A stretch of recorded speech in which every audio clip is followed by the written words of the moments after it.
नमस्कार, मैं हूं अंकुर और आप देख रहे हैं सत्यहिंदी.com। आइए एक नजर डालते हैं अब तक की सुर्खियों पर। कॉमनवेल्थ गेम्स में भारत के खाते में दूसरा पदक आ गया है। संकेत सरगर के बाद वेट लिफ्टिंग कैटेगरी में ही गुरुराज पुजारी ने कांस्य पदक जीत लिया है। गुरुराज को यह पदक 61 किलोग्राम की कैटेगरी में मिला है। उन्होंने कुल 269 किलो का भार उठाया था। इससे पहले आज ही संकेत सरगर ने सिल्वर मेडल जीता था। केरल का एक शख्स जो भारत का पहला मंकी पॉक्स रोगी था, इस वायरस से ठीक हो गया है। 35 वर्षीय कोल्लम के मूल निवासी को शनिवार को 30 जुलाई को सरकारी मेडिकल कॉलेज से छुट्टी मिल गई। यूएई से आने के बाद मरीज ने टेस्ट कराया था, जिसका नतीजा पॉजिटिव आया था। वो शख्स 12 जुलाई को त्रिवेंद्रम हवाई अड्डे पर पहुंचा था और 14 जुलाई को उसे मंकी पॉक्स के लक्षणों के साथ अस्पताल में भर्ती कराया गया। केरल के स्वास्थ्य मंत्री वीना जॉर्ज ने कहा, उस मरीज के सभी नमूने 2 बार नेगेटिव थे। रोगी शारीरिक और मानसिक रूप से स्वस्थ है। त्वचा के धब्बे पूरी तरह से ठीक हो गए हैं। उसे शनिवार को छुट्टी दी जा रही है। भारत के मुख्य न्यायाधीश एन वी रमना ने कहा कि न्यायपालिका को अपनी समस्याओं को नहीं छिपाना चाहिए, बल्कि उन मुद्दों पर चर्चा करनी चाहिए जो उसके कामकाज में बाधा डालते हों। चीफ जस्टिस ऑफ इंडिया ने कहा कि अगर गंभीर चिंता के मामलों को हल नहीं किया जाएगा तो सिस्टम पंगु हो जाएगा। उन्होंने कहा कि मुझे डर है कि हम सामाजिक न्याय को पूरा करने की जिम्मेदारी में असमर्थ हो सकते हैं। बीबीसी के मुताबिक उन्होंने कहा कि मुझे डर है कि हम सामाजिक न्याय को पूरा करने की जिम्मेदारी में असमर्थ हो सकते हैं, इसलिए मैं आपसे चर्चा, डिबेट और तय करने की गुजारिश करता हूं। बता दें, जिस कार्यक्रम में सीजे रमना बोल रहे थे, उस कार्यक्रम में पीएम नरेंद्र मोदी के अलावा सुप्रीम कोर्ट के जज जस्टिस उदय उमेश ललित और डीवाई चंद्रचूड़ और केंद्रीय कानून मंत्री किरेन रिजिजू भी मौजूद थे।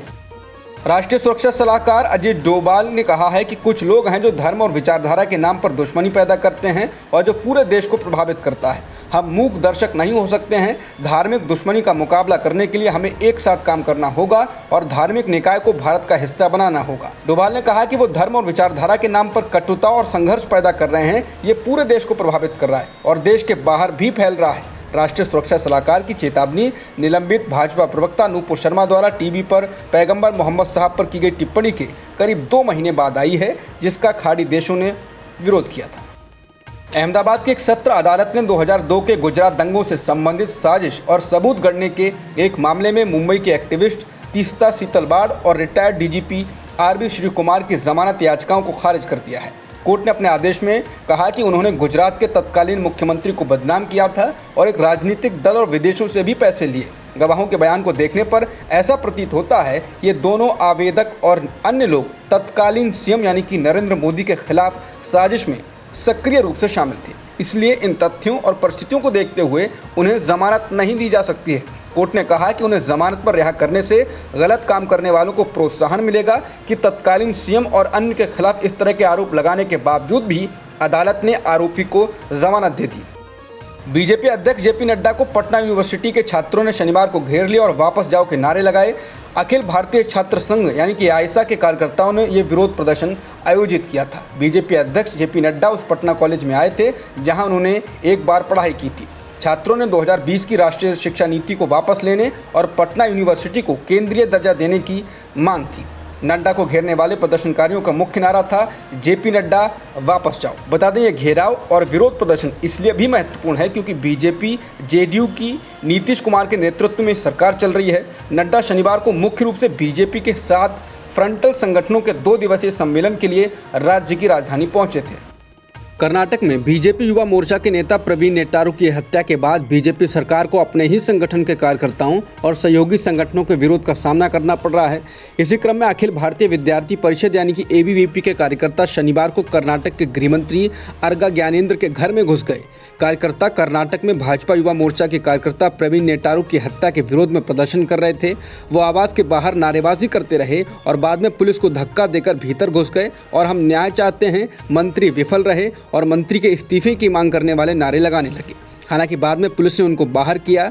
बता दें कि बीजेपी कार्यकर्ता की हत्या के बाद प्रदेश बीजेपी अध्यक्ष नलिन कुमार कतील की कार को भी बीजेपी कार्यकर्ताओं ने घेर लिया था। इसके अलावा संगठन से इस्तीफा देने का भी सिलसिला शुरू हुआ।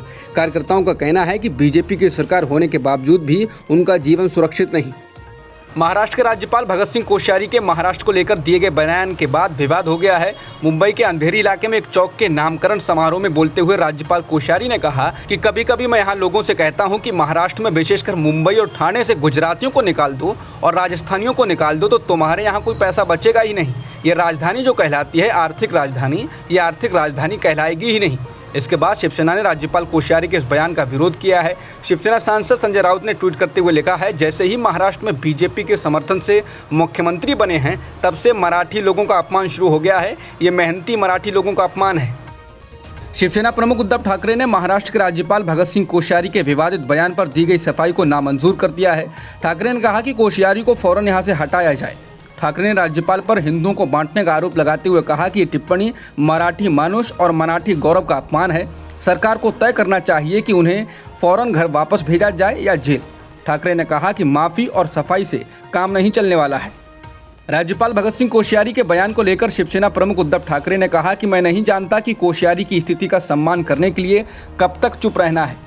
मैं राज्यपाल पद के बारे में कुछ नहीं कह रहा हूं, लेकिन उस कुर्सी पर बैठे व्यक्ति को उस कुर्सी का सम्मान करना चाहिए। राज्यपाल राष्ट्रपति के संदेश वाहक होते हैं। पूरे देश में राज्यपाल राष्ट्रपति की बात मानते हैं, लेकिन अगर वही राज्यपाल गलतियां करे तो उनके खिलाफ कौन कार्रवाई करेगा? मराठियों और उनके गौरव का अपमान कैसे सहन किया जा सकता है? शिवसेना प्रमुख ने राज्यपाल पर मंदिरों को खोलने की जल्दी का आरोप लगाते हुए कहा कि कोविड के मामले बढ़ रहे थे और लोग मर रहे थे, तब उन्होंने मंदिर खोलने का आदेश दिया था। उद्धव ने यह भी आरोप लगाया कि राज्यपाल ने पूर्व में सावित्रीबाई फुले का अपमान किया था, अब महाराष्ट्र में ही मराठी मानुष का अपमान हो रहा है। राज्यपाल भगत सिंह कोश्यारी के बयान पर विपक्ष के विरोध के बाद मुख्यमंत्री एकनाथ शिंदे ने कहा यह राज्यपाल की व्यक्तिगत टिप्पणी थी और वो इसका समर्थन नहीं करते हैं। शिंदे ने बयान से दूरी बना ली है। उन्होंने कहा कि हम मुंबई पर श्री कोश्यारी के विचार से सहमत नहीं, ये उनका व्यक्तिगत विचार है। उन्होंने अब एक स्पष्टीकरण जारी किया है। वो एक संवैधानिक पद पर हैं और उन्हें इस बात का ध्यान रखना चाहिए कि उनके कार्य दूसरों का अपमान न करें। शिंदे ने कहा कि मराठी समुदाय की कड़ी मेहनत ने मुंबई के विकास और प्रगति में योगदान दिया है। यह अपार संभावनाओं वाला एक महत्वपूर्ण शहर है। पूरे देश को लोगों द्वारा इसे अपना घर बनाने के बावजूद मराठी लोगों ने अपनी पहचान और गौरव को बनाए रखा है और इसका अपमान नहीं किया जाना चाहिए।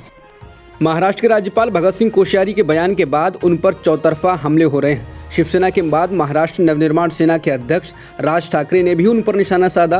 राज ठाकरे ने कहा कि अगर आप महाराष्ट्र के इतिहास के बारे में नहीं जानते हैं तो बात ना करें। राज्यपाल एक सम्मानजनक और सम्माननीय पद है, इसलिए लोग उनके खिलाफ बोलने से हिचकते हैं, लेकिन आपने जो बयान दिया है उससे महाराष्ट्र के लोगों की भावनाएं आहत हुई हैं।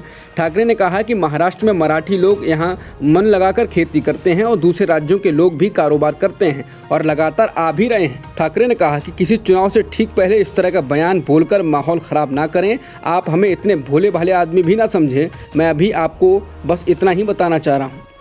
महाराष्ट्र के राज्यपाल भगत सिंह कोश्यारी के बयान को महाराष्ट्र कांग्रेस अध्यक्ष नाना पटोले ने मराठी लोगों का अपमान करने वाला बयान बताया। कांग्रेस प्रवक्ता जयराम रमेश ने शनिवार को कहा कि उनका नाम कोश्यारी है, लेकिन एक राज्यपाल के तौर पर वो जो कहते और करते हैं उसमें ज़रा भी चतुरता नहीं है। वो कुर्सी पर इसलिए बैठे हैं क्योंकि हम दोनों यानी कि पीएम मोदी और अमित शाह की आज्ञा का ईमानदारी से पालन करते हैं। वहीं एनसीपी प्रवक्ता महेश तपासे का कहना है कि राज्यपाल हमेशा से ही महाराष्ट्र की जनता का अपमान करते आए हैं। तपासे का कहना है कि एनसीपी के मुंबई कार्याध्यक्ष और कार्यकर्ता राज्यपाल भगत सिंह कोश्यारी के खिलाफ हुतात्मा चौक के पास प्रदर्शन करने वाले हैं। कांग्रेस नेता सचिन सावंत ने भी बयान पर प्रतिक्रिया दी। उन्होंने कहा यह भयानक है कि एक राज्य का राज्यपाल उसी राज्य के लोगों को बदनाम करता है। वहीं शिवसेना सांसद प्रियंका चतुर्वेदी ने कहा कि राज्यपाल को तुरंत माफी मांगनी चाहिए। ऐसा नहीं करने पर हम उन्हें बदलने की मांग करेंगे। केजरीवाल सरकार ने कहा है कि राष्ट्रीय राजधानी में 1 अगस्त से फिर से पुरानी आबकारी नीति के तहत शराब बेची जाएगी। बता दें कि नई आबकारी नीति को लेकर दिल्ली में अच्छा खासा बवाल हो चुका है और इस मामले में उपराज्यपाल विनय कुमार सक्सेना ने तमाम गड़बड़ियों का आरोप लगाते हुए सीबीआई जांच की सिफारिश की थी। उपराज्यपाल ने उप मुख्यमंत्री मनीष सिसोदिया पर उनकी मंजूरी के बिना लाइसेंस धारियों को फायदा पहुँचाने का आरोप लगाया था, जबकि आम आदमी पार्टी ने कहा था कि केंद्र सरकार नई आबकारी नीति में रोड़ा अटकाने की कोशिश कर रही है। दिल्ली के उप मुख्यमंत्री मनीष सिसोदिया ने शनिवार को कहा है कि बीजेपी दुकानदारों को डराकर 1 अगस्त से दिल्ली में वैध दुकानें खत्म कर अवैध शराब का धंधा चलाना चाहती है। उन्होंने कहा कि केजरीवाल सरकार ऐसा नहीं होने देगी और फिलहाल नई पॉलिसी बंद कर शराब की सरकारी दुकान खोलने के आदेश दिए गए हैं ताकि दिल्ली में कोई अवैध शराब न बेच पाए। अब तक की खबरों में इतना ही।